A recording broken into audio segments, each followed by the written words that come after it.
तो आज की क्लास में प्लीज सारा यहाँ पे ध्यान दे दो, ठीक है ना। सारे बच्चों का अटेंशन यहाँ पे चाहूंगा, कोई भी डिस्ट्रैक्शंस नहीं चाहिए क्लास के बीच में, ठीक है ना। क्योंकि 1 घंटा पढ़ना है तो मतलब है पढ़ना, ठीक ढंग से पढ़ना। तो आज के ड्यूरेशंस में हम लोग रिफ्रैक्शंस ऑफ लाइट के बारे में पढ़ने वाले हैं। इसके पहले हम लोग ने रिफ्लेक्शंस के बारे में पढ़ लिया। रिफ्लेक्शंस का मतलब आप लोगों को मालूम ही होगा, जब लाइट एक ही मीडियम में ट्रेवल करती है और किसी शाइनी ऑब्जेक्ट से टकराती है तो ये उसी मीडियम में बाउंस बैक कर जाती है और इसी फेनोमेनन को हम लोग रिफ्लेक्शंस कहते हैं। बट अगर लाइट एक मीडियम से दूसरे मीडियम में ट्रेवल करती है तो अपने एक्चुअल पाथ से बेंड कर जाती है और इसी फेनोमेनन को हम लोग रिफ्रैक्शंस कहते हैं। समझ में आया? When light travels from one medium to another medium, it bends from its actual path and this phenomenon is known as refraction. ठीक है। अब क्या है कि जब लाइट ट्रेवल करेगी तो दो सिचुएशंस बन सकता है। जब लाइट एक मीडियम से दूसरे मीडियम में ट्रेवल करती है तो दो सिचुएशन हो सकता है। या तो ऐसा होगा कि ऑप्टिकली रेयरर मीडियम से डेंसर मीडियम में जाएगी या डेंसर मीडियम से ऑप्टिकली रेयरर मीडियम में लाइट ट्रेवल करेगी। अब यहाँ पे एक वर्ड मैंने यूज किया है, ऑप्टिकल डेंसर और रेयरर। तो ये एब्सोल्यूट कॉन्सेप्ट नहीं है, ये रिलेटिव कॉन्सेप्ट, ठीक है ना। ऑप्टिकल डेंसिटी जो फिजिकल डेंसिटी है उससे अलग है। ऐसा मीडियम में जहां पे लाइट की स्पीड स्लो हो जाएगी वो ऑप्टिकली क्या होगा, डेंसर मीडियम होगा। और ऐसा मीडियम जहां पे लाइट की स्पीड फास्ट होगी कंपैरेटिवली, एक मीडियम की तुलना में दूसरे मीडियम में लाइट की स्पीड क्या है, ज्यादा है, तो आप कहोगे कि जिस मीडियम में लाइट की स्पीड ज्यादा है वो ऑप्टिकली रेयरर मीडियम है और उसके रिस्पेक्ट में अगर किसी मीडियम में लाइट की स्पीड कम है तो वो ऑप्टिकली डेंसर मीडियम। एक एग्जांपल लेके ऑप्टिकल रेयरर और डेंसर के कॉन्सेप्ट को समझने का ट्राई करते हैं, ठीक है। तो मान लो कि एक मीडियम मैंने एयर लिया है, दूसरा वाटर लिया है, तो वाटर के रिस्पेक्ट में एयर हमारा क्या है, रेयरर मीडियम है और वाटर हमारा क्या है, डेंसर मीडियम, ठीक है। बट हम लोग एग्जांपल ले लें वाटर का और ग्लास स्लैब का, कि वाटर से लाइट ट्रेवल करते हुए ग्लास स्लैब में एंटर करती है तो दोनों ही मीडियम क्या है, ट्रांसपेरेंट है, तो दोनों ही मीडियम में लाइट क्या कर सकता है, ट्रेवल कर सकता है। सो वाटर के रिस्पेक्ट में ग्लास क्या है हमारा, डेंसर मीडियम है और ग्लास के रिस्पेक्ट में हमारा वाटर क्या है, रेयरर मीडियम है। So optical density is not a absolute concept, it is a comparative concept. जैसे कि एक और भी एग्जांपल ले सकते हैं, अगर मैं कहूं कि ये आकर सबसे लंबा बच्चा है, मान लो मैं बोलता हूं, तो मैं क्या देख रहा हूं, 10वीं क्लास में ये सबसे लंबा है, क्या इससे लंबा कोई और बच्चा नहीं होगा, ठीक है ना। सो ये जो कॉन्सेप्ट है ये कंपैरेटिव आइडिया है मैं दे रहा हूं। तो इसी तरीके से ऑप्टिकल डेंसिटी और जो रेयरर मीडियम है, ठीक है ना, रेयरर और डेंसर मीडियम का जो कॉन्सेप्ट है ये हमारा एक कंपैरेटिव कॉन्सेप्ट है, एक रिलेटिव कॉन्सेप्ट है। सो लाइट अगर रेयरर मीडियम से डेंसर मीडियम में आ रही है, मान लो कि यहाँ पे एयर है और यहाँ पे क्या है, वाटर है। सो वाटर के रिस्पेक्ट में एयर क्या है, ऑप्टिकली रेयरर मीडियम है और वाटर क्या है हमारा, ऑप्टिकली डेंसर मीडियम, ठीक है। तो इस तरीके से अगर इंसिडेंट कर रही है लाइट, ठीक है, ये दोनों मीडियम का इंटरफेस है, this is the interface of the both medium. यहाँ पे दोनों ही मीडियम एक दूसरे के साथ क्या कर रहा है, इंटरेक्ट कर रहा है या नहीं कर रहा है, ये बाउंड्री है। सो अगर एयर से ट्रेवल करती हुई, ये मान लो कि ये दोनों मीडियम का ये क्या है, नॉर्मल है, ये नॉर्मल कहाँ पे ड्रॉ करेंगे, तो जहां पे इंसिडेंट रे फॉल करेगी, तो इस तरीके से अगर कोई भी रे फॉल कर रही है, ऑब्लिकली फॉल कर रही है, कैसे कर रही है, ऑब्लिकली कर रही है, किसी एक सर्टेन एंगल के साथ, नॉर्मली नहीं करेगी, इस तरीके से अगर फॉल करेगा तो ये नॉर्मली फॉल कर रही है।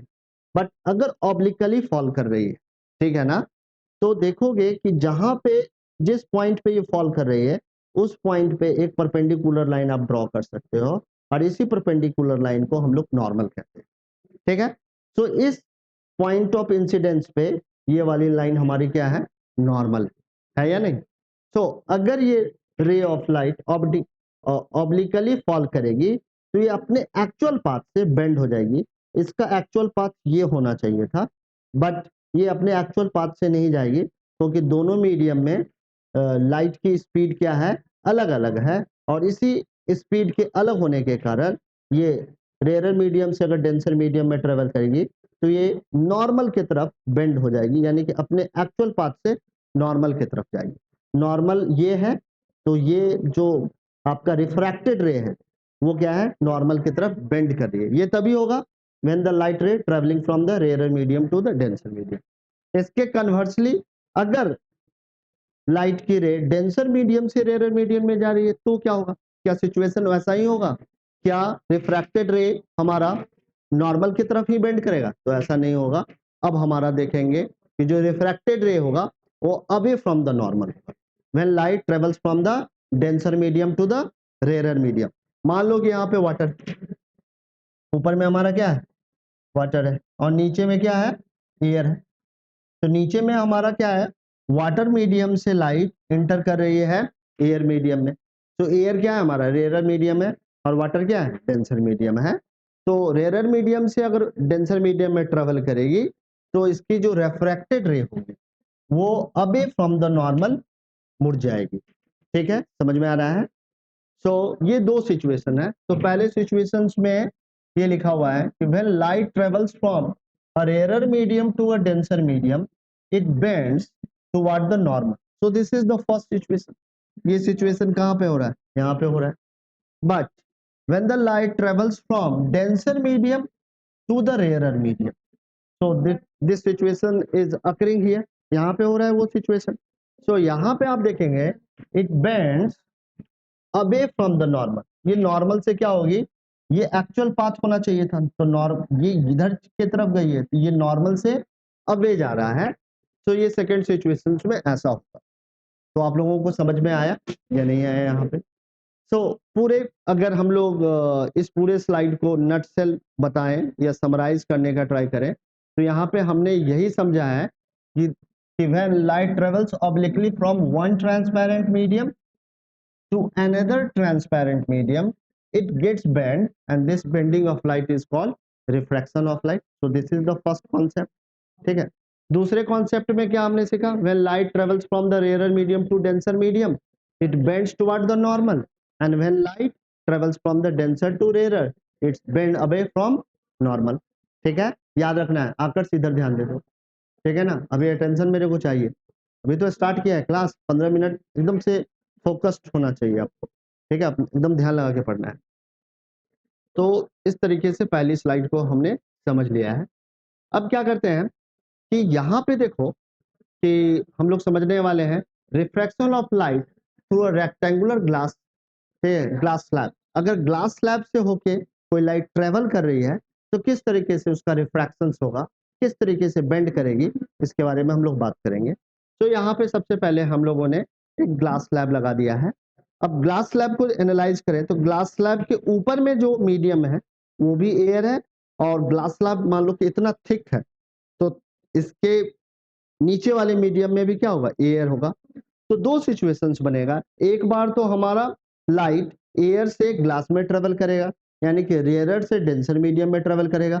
दूसरे सिचुएशंस में जब ग्लास इमर्ज होगा, जब लाइट इमर्ज होगा ग्लास स्लैब से तो ये डेंसर मीडियम से रेयर मीडियम में जाएगा। तो दोनों ही सिचुएशंस में किस तरीके से लाइट बेंड करती है इसको हम लोग यहाँ पे समझने वाले हैं। तो ये ग्लास स्लैब है। अब क्या है, इस तरीके से एक इंसिडेंट रे आ रही है, ऑब्लिकली फॉल कर रही है, नॉर्मली फॉल नहीं कर रही है। नॉर्मली अगर फॉल करेगी ना तो लाइट में कोई भी बेंडिंग नहीं आएगा, उस रे ऑफ लाइट में कोई भी बेंडिंग नहीं होगा। But when ever light fall obliquely, ठीक है ना, किसी एक सर्टेन एंगल के साथ, नॉर्मली नहीं, ठीक है ना, एक्यूट एंगल के साथ, ठीक है ना, एक्यूट एंगल के साथ फॉल कर रही है तो क्या होगा, when a ray of light passes through a rectangular glass slab it get bend. ये क्या होगा, अपने एक्चुअल पाथ से, ये इसकी एक्चुअल पाथ होगी, होगी या नहीं होगी? इसको कैसे जाना चाहिए था, ऐसे जाना चाहिए था। बट चूंकि यहाँ पे एयर है और यहाँ पे ग्लास है, और एयर में और ग्लास में लाइट की स्पीड क्या है, अलग अलग है, तो ये अपने एक्चुअल पाथ से क्या होगी, बेंड होगी। तो ये जो हमारा है ये पॉइंट ऑफ इंसिडेंस है या नहीं है? तो इस पॉइंट ऑफ इंसिडेंस पे अगर हम लोग एक परपेंडिकुलर लाइन ड्रॉ करें तो ये वाली लाइन क्या कहलाएगी, नॉर्मल कहलाएगी। कहलाएगी या नहीं कहलाएगी? अब लाइट रे हमारी किधर जा रही है, तो रेयर मीडियम से डेंसर मीडियम में जा रही है, तो ये बेंड किधर की तरफ होगी? अनिकेत आप बताओ। Light ray is travelling from the rare to denser, तो किधर की तरफ बेंड होना चाहिए? It will bend toward the normal, ये नॉर्मल की तरफ बेंड हो जाएगी। जरा देखते हैं, तो ये नॉर्मल की तरफ बेंड हो गई है, जानी चाहिए थी ऐसे, बट ये क्या हो रही है? नॉर्मल की तरफ चली गई है। चली गई कि नहीं? अगर ऐसे करके आप इधर की तरफ आ रहे हैं, इसका मतलब क्या है? नॉर्मल की तरफ आ रहे हैं या नहीं आ रहे? अब देखो, यहाँ पे कुछ थिकनेस है, तो यहाँ पे लाइट बेंड नहीं होगी, क्योंकि through out the medium optical density क्या है? एक जैसी है।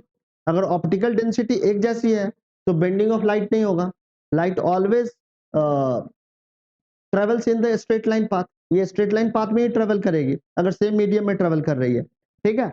तो यहां से यहां तक लाइट में कोई बेंडिंग नहीं है, बट यहाँ पे फिर से ये ग्लास से क्या हो रहा है? एयर में जा रहा है कि नहीं जा रहा है? सो यहाँ पे फिर से दूसरा सिचुएशन, यहाँ पे ये नॉर्मल हो गया, तो इसको किधर जाना चाहिए? इसका अब जो देखा जाए तो एक्चुअल पाथ ये होना चाहिए, बट ये एक्चुअल पाथ पे जाएगी नहीं, क्योंकि ये ग्लास से किस में आ रही है? एयर में आ रही है। तो अभी क्या हो रहा है? डेंसर मीडियम से रेयर मीडियम में जा रहा है या नहीं जा रहा है?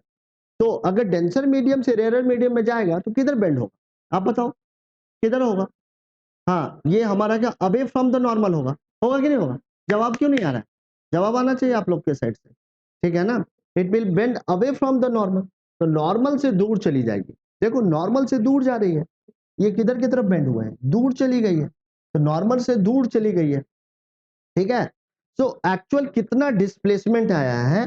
तो एक्चुअल पाथ जो इंसिडेंट रे था उसको जाना चाहिए था इधर, बट अब जा रही है इधर से। सो this is the actual displacement. ये डिस्प्लेसमेंट क्या है? एक्चुअल डिस्प्लेसमेंट है या नहीं? अब इसको जरा हम लोग एक minute,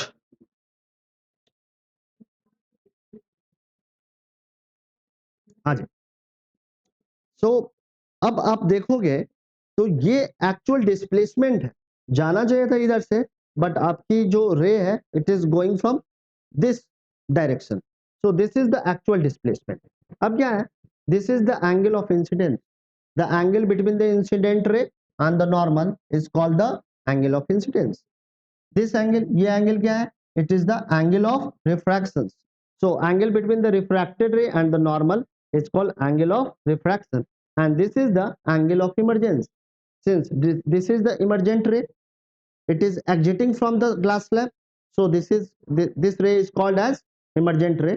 So angle between the emergent ray and the normal is called angle of emergence, and this is the called displacement from the actual line of direction.